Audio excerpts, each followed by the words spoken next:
Assalamualaikum warahmatullahi wabarakatuh. Perkenalkan, nama saya Muhammad Ilham Sandi, Stambuk B1A1 18083. Baiklah, pada kesempatan kali ini saya akan mempresentasikan proposal penelitian saya yang berjudul Analisis Pertumbuhan UMKM terhadap Pertumbuhan Ekonomi di Kota Kendari. Bab 1, pendahuluan, terdiri dari latar belakang, rumusan masalah, tujuan penelitian, manfaat penelitian, dan ruang lingkup penelitian. Latar belakang, dalam pembangunan ekonomi di Indonesia, UMKM selalu digambarkan sebagai salah satu sektor yang mempunyai peranan penting. Sebab sebagian besar jumlah penduduk yang menggeluti sektor UMKM adalah mereka yang berpendidikan rendah dan hidup dalam kegiatan usaha kecil atau mikro, baik di sektor tradisional maupun di sektor modern seperti sekarang. Selain itu, UMKM juga mampu menyerap banyak tenaga kerja tergantung dari jenis usahanya.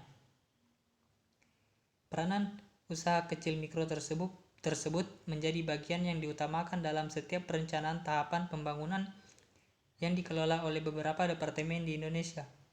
Peran penting UMKM secara umum dapat kita lihat dari perkembangan yang signifikan dari tahun ke tahun, dan peran UMKM sebagai salah satu penyumbang PDB terbesar di Indonesia.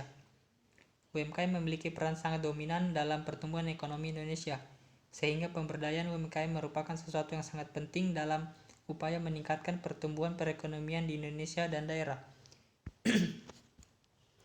Pengembangan usaha mikro kecil menengah sesuai arah dari kebijakan pembangunan di bidang ekonomi sesuai dengan RPJM nasional yang merupakan pedoman bagi seluruh komponen bangsa, baik itu pemerintah, masyarakat, dan dunia usaha di Indonesia, dalam mewujudkan cita-cita dan tujuan nasional secara sinergis, koordinatif, dan saling melengkapi. Dari hasil perhitungan PDRB yang diperoleh dari BPS Kota Kendari, telah diketahui bahwa total PDRB Sulawesi Tenggara pada tahun 2015 sebesar 6,38% dan 2019 adalah sebesar 6,51%. Pada tahun 2015, PDRB Kota Kendari sebesar 7,90% dan pada 2019 PDRB Kota Kendari sebesar 6,66%. Dari uraian di atas mengungkapkan bahwa pengembangan dunia usaha di Kota Kendari tidak bisa dilepaskan dari peranan dunia usaha yang sudah ada, baik skala kecil maupun skala besar. Dunia usaha yang kian semakin banyak dan keberadaannya tersebar luas ke seluruh wilayah Indonesia, sekalipun distribusinya terkadang ditemui beberapa kendala dan masalah. Salah satu pendorong adalah adanya iklim investasi yang baik ditunjang oleh produktivitas yang tinggi. Setiap pemerintah daerah mempunyai wewenang dan kebijakan untuk mengatur pemerintahannya, terutama dalam menggali sumber-sumber pendapatan asli daerahnya. Kota Kendari menjadi salah satu kota yang menarik dan mempunyai potensi untuk menjadi tempat pengembangan dunia usaha dan lain-lain. Pengembangan sektor UMKM akan mempengaruhi peningkatan ekonomi secara signifikan baik individu maupun keseluruhan dalam kurung PAD Kota Kendari. Sebab peranan UMKM sangat penting dalam menumbuhkan dan mengembangkan potensi ekonomi rakyat khususnya di Kota Kendari, serta dalam mewujudkan kehidupan demokrasi ekonomi yang bercirikan demokratis, kebersamaan, kekeluargaan, dan keterbukaan. Rumusan masalah. Terkait dengan latar belakang yang telah dijelaskan di awal, maka akan lebih jelas penelitian ini bila peneliti mencantumkan rumusan-rumusan masalah terkait latar belakang yang telah dijelaskan di awal. Maka adapun rumusan masalah yang diangkat, yaitu yang pertama, bagaimana dampak pertumbuhan UMKM terhadap pertumbuhan ekonomi Kota Kendari. Yang kedua, faktor-faktor apa yang menyebabkan pertumbuhan UMKM di Kota Kendari. Tujuan penelitian. Terkait rumusan masalah yang sudah dicantumkan di atas, maka selanjutnya peneliti mencantumkan tujuan penelitian terkait dengan rumusan masalah di atas. Adapun tujuan penelitian ini yaitu yang pertama, untuk mengetahui bagaimana dampak pertumbuhan UMKM terhadap pertumbuhan ekonomi Kota Kendari.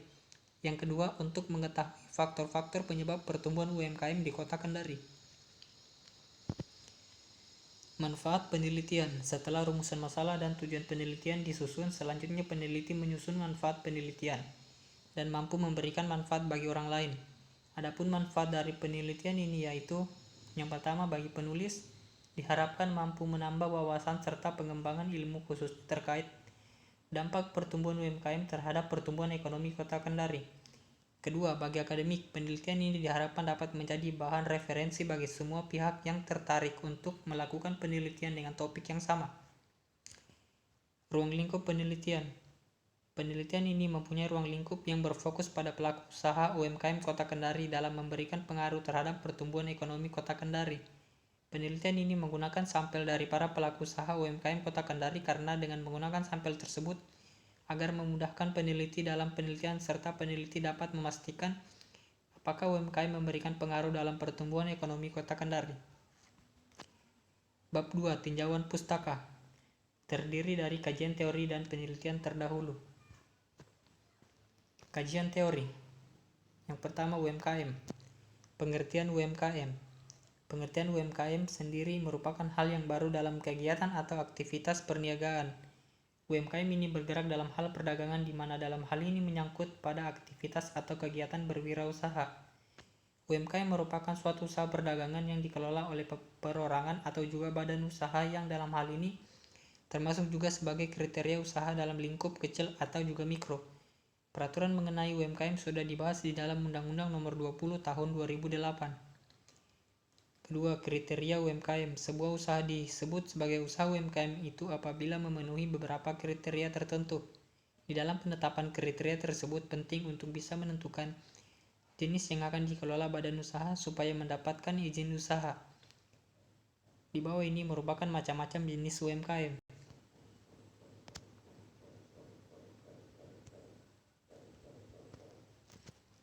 Usaha mikro merupakan suatu badan usaha dikatakan ialah sebagai masuk kriteria usaha mikro jika mempunyai kekayaan bersih di bawah 50 juta rupiah per bulan. Dalam hal tersebut, bangunan dan juga tempat usaha tidak masuk hitungan. Kedua, usaha kecil yang dikatakan ialah sebagai usaha kecil merupakan sebuah usaha yang dikelola oleh perorangan dan juga bukan dengan melalui badan usaha. Kriteria usaha kecil ialah sebagai usaha mikro jika mempunyai atau memiliki kekayaan bersih di bawah 300 juta rupiah per tahun. Ketiga, usaha menengah. Dikatakan sebagai usaha menengah jika keuntungan bersih badan usaha itu tidak lebih dari 500 juta rupiah per bulan. Perhitungan itu tidak termasuk kekayaan tanah serta juga bangunan. Usaha menengah tersebut juga termasuk kriteria UMKM disebabkan karena kepanjangan UMKM itu sendiri yakni usaha mikro kecil dan menengah. Ciri-ciri UMKM. UMKM di dalam pelaksanaannya itu memiliki karakteristik yang berbeda. Karakteristik ini bertujuan untuk membedakan UMKM dengan jenis usaha lainnya. Disebabkan karena UMKM sendiri merupakan bentuk usaha yang berbeda dengan jenis usaha biasanya. Di bawah ini merupakan ciri-ciri dari UMKM diantaranya sebagai berikut. Yang pertama, barangnya dapat berganti-ganti, kemudian lokasinya dapat berpindah-pindah, dan ketiga, belum mempunyai administrasi organisasi. Jenis UMKM. Di dalam pelaksanaannya UMKM ini memiliki beberapa jenis. Jenis ini berfungsi untuk bisa membagi beberapa jenis UMKM supaya mudah apabila menerima izin usaha dari pemerintah. Di bawah ini merupakan beberapa jenis dari UMKM. Yang pertama kuliner, yang kedua fashion, yang ketiga agribisnis, dan lain-lain. Kedua, pertumbuhan ekonomi. Pengertian pertumbuhan ekonomi. Pertumbuhan ekonomi adalah suatu keadaan adanya peningkatan pendapatan yang terjadi karena peningkatan produksi pada barang dan jasa. Adanya peningkatan pendapatan ini tidak berkaitan dengan adanya peningkatan jumlah penduduk dan bisa dinilai dari peningkatan output, teknologi yang makin berkembang, dan inovasi pada bidang sosial. Pertumbuhan ekonomi juga memiliki arti suatu proses perubahan ekonomi yang terjadi pada perekonomian negara dalam kurun waktu tertentu menuju keadaan ekonomi yang lebih baik. Umumnya pertumbuhan ekonomi ini identik dengan kenaikan kapasitas produksi yang direalisasikan dengan adanya kenaikan pendapatan nasional. Ciri-ciri pertumbuhan ekonomi. Profesor Simon Kuznets berpendapat bahwa terdapat 6 karakteristik pertumbuhan ekonomi modern yang terlahir dalam analisa berdasarkan produk nasional dan komponennya, penduduk, tenaga kerja, dan lain-lain.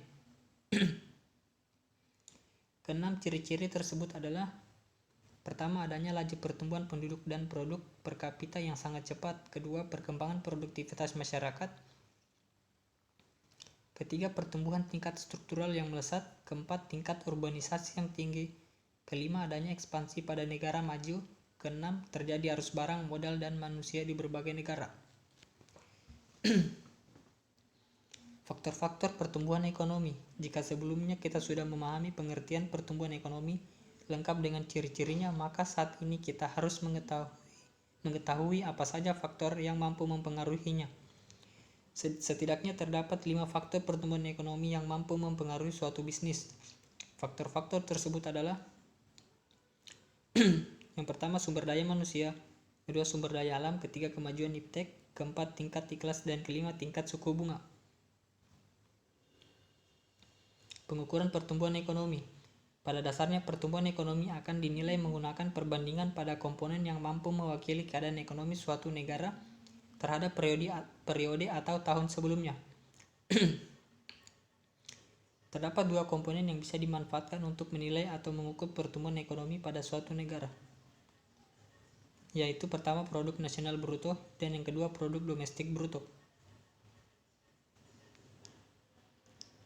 Penelitian terdahulu. Pada penelitian ini digunakan satu penelitian terdahulu yang sangat bermanfaat sebagai rujukan ilmiah, yaitu Pratnya Paramita Apsari, Abdul Hakim Saleh Soedi tahun 2014.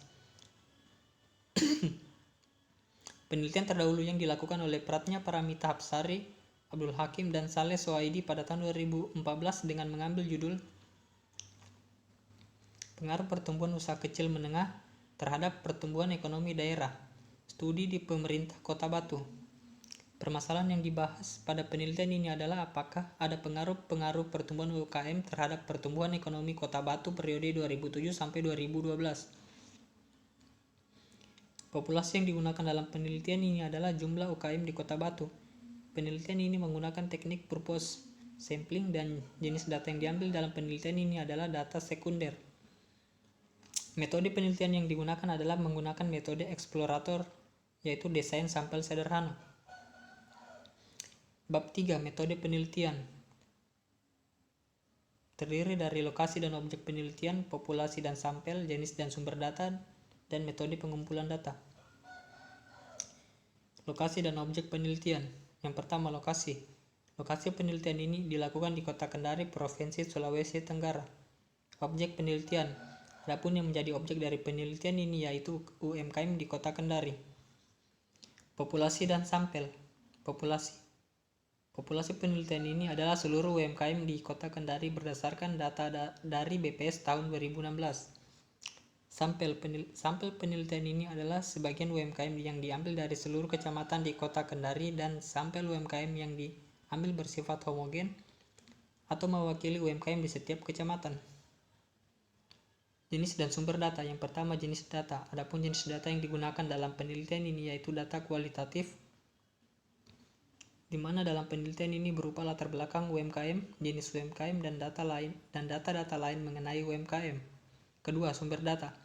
Adapun sumber data dari penelitian ini adalah data sekunder, di mana data dari penelitian ini diperoleh dari data BPS Kota Kendari dan sebagian dari internet. Metode pengumpulan data. Adapun metode pengumpulan data yang dilakukan dalam penelitian ini yaitu dengan menggunakan metode wawancara atau interview dengan cara tanya jawab secara langsung. Sekianlah presentasi dari proposal saya dan terima kasih. Wabillahi taufiq wal hidayah. Wassalamualaikum warahmatullahi wabarakatuh.